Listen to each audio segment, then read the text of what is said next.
Karibu tena mwanafamilia wa Mam Media, matumaini yangu salama wa afya kabisa. Ni wakati mwingine, ni wasaa mwingine tunakwenda kuangalia habari kubwa za kimichezo hapa nchini Tanzania. Story kubwa ni kuhusiana na dabi ya Kariakoo. Lakini kabla sijakuletea hii story mwanafamilia, ni ukumbushe usisahau kusubscribe, kulike, kushare na comment ili uwe wa kwanza kuzipata taarifa zetu za kimichezo, burudani, siasa na matukio mbalimbali kwa urahisi zaidi hapa kwenye channel yako pendwa ya Mam Media. Bwana, story ya dabi ya Kariakoo imekuwa kubwa sana hivi karibuni baada ya mchezo wa Young Africans na JS Kabylie kumalizika na Yanga kushindwa kuendelea hapo.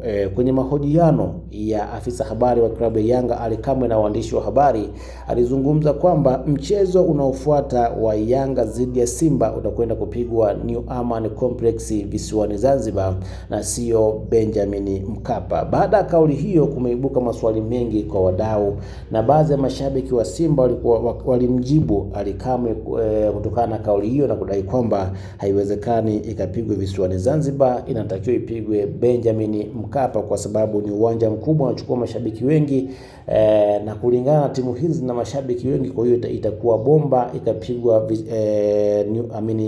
Benjamin Mkapa. Lakini baada ya siku mbili mbele kupitia Crown FM, Pomkai Mkali wa Dimba alimpigia Boimanda CEO wa bodi ya ligi akamuuliza juu ya swala hili la mechi hii kwenda kupigwa visiwani Zanzibar. Boimanda alikiri kwamba mchezo huu utapigwa hapa uwanja wa Benjamin Mkapa na sio visiwani Zanzibar. Lakini taarifa zingine zimezidi kuongezeka mtandaoni ni kwamba kauli ya Ali Kamwe inawezekana ikawa kweli au ni kweli, kwa sababu tumezoea miaka yote inapofika Machi moja kunakuwa na mashindano ya kuruani pale uwanja wa Benjamin Mkapa, na hii inafanyika tarehe 1 na tarehe 2 miaka yote. Na ndio maana Ali Kamwe alizungumza kwamba mchezo huu utapelekwa visiwani Zanzibar kwa sababu alijua kutakuwa na mashindano ya kuruani pale uwanja wa Benjamin Mkapa, kwa hiyo mechi haitoweza kufanyika pale. Lakini maoni yameendelea kutolewa na wadau mbalimbali, wengine wakilalamika kwa nini pelekwe Zanzibar, wengine wakifurahia. Kwa nini mashabiki wa Yanga wanafurahia game ikapigwa visiwani Zanzibar? Ni katika kuwatoa kimchezo mashabiki wao. Young Africans wamekuwa na matokeo mazuri sana wanapokuwa New Amaan Complex, mara nyingi wanapata matokeo mazuri. Kwa hiyo kisaikolojia itaweka vizuri kwamba wataamini kwamba wanakwenda kupata matokeo mazuri mbele ya mtani wao pale visiwani Zanzibar. Lakini tunarudi kwa mnyama Simba, na yana matokeo mabaya sana anapokuwa pale visiwani Zanzibar. Kwa hiyo hapo ni swala la kisaikolojia, wanatoana kimchezo, lakini kiuhalisia hata wakipigiwa wapi, hata mchezo ukichezewa wapi, lakini kama atakayekuja na mbinu zake nzuri ndiye atakayefanya vizuri kwenye huo mchezo.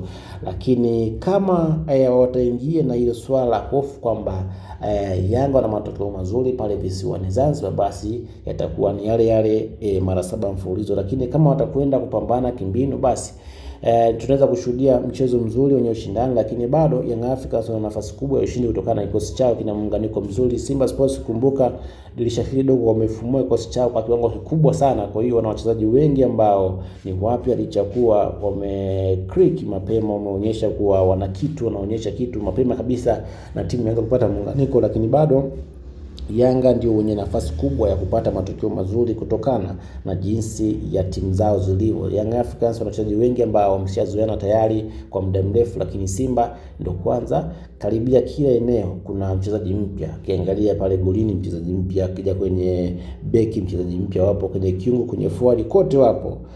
Ndio maana tunasema Yanga anaweza kawa na nafasi kubwa ya kupata matokeo mazuri kwenye mchezo huu kama watafanya vizuri.